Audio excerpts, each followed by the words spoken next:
صلوا علیہ وآلہ۔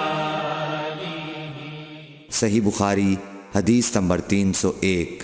حضرت عائشہ رضی اللہ تعالی عنہا فرماتی ہیں کہ آپ صلی اللہ علیہ وسلم اپنا سر مبارک میری طرف کر دیتے، اس وقت آپ اعتکاف میں بیٹھے ہوئے ہوتے اور میں حیض کی حالت میں ہونے کے باوجود آپ کا سر مبارک دھو دیتی۔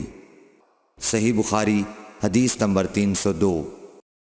حضرت عائشہ رضی اللہ تعالی عنہا نے فرمایا، ہم ازواج میں سے کوئی جب حائضہ ہوتی اس حالت میں رسول اللہ صلی اللہ علیہ وسلم اگر مباشرت کا ارادہ کرتے آپ ازار باندھنے کا حکم دے دیتے باوجود حیض کی زیادتی کے، پھر بدن سے بدن ملاتے۔ آپ نے کہا، تم میں ایسا کون ہے جو نبی کریم صلی اللہ علیہ وسلم کی طرح اپنی شہوت پر قابو رکھتا ہو؟ صحیح بخاری حدیث نمبر 303۔ نبی کریم صلی اللہ علیہ وسلم اپنی بیویوں میں سے کسی سے مباشرت کرنا چاہتے اور وہ حائضہ ہوتی تو آپ کے حکم سے وہ پہلے ازار باندھ لیتیں۔ صحیح بخاری حدیث نمبر 304۔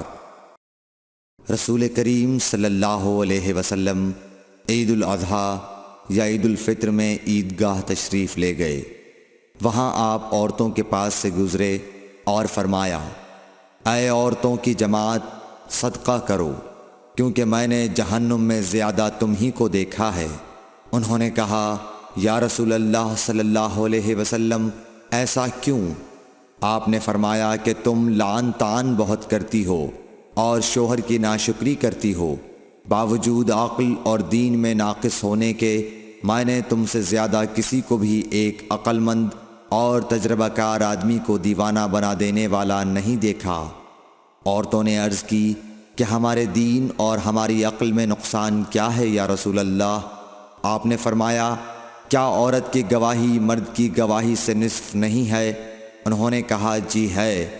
آپ نے فرمایا، بس یہی اس کی عقل کا نقصان ہے۔ پھر آپ نے پوچھا، کیا ایسا نہیں ہے کہ جب عورت حائضہ ہو تو نہ نماز پڑھ سکتی ہے نہ روزہ رکھ سکتی ہے؟ عورتوں نے کہا، ایسا ہی ہے۔ آپ نے فرمایا کہ یہی اس کے دین کا نقصان ہے۔ صحیح بخاری حدیث نمبر 305۔ حضرت عائشہ رضی اللہ تعالی عنہا نے فرمایا کہ ہم رسول اللہ صلی اللہ علیہ وسلم کے ساتھ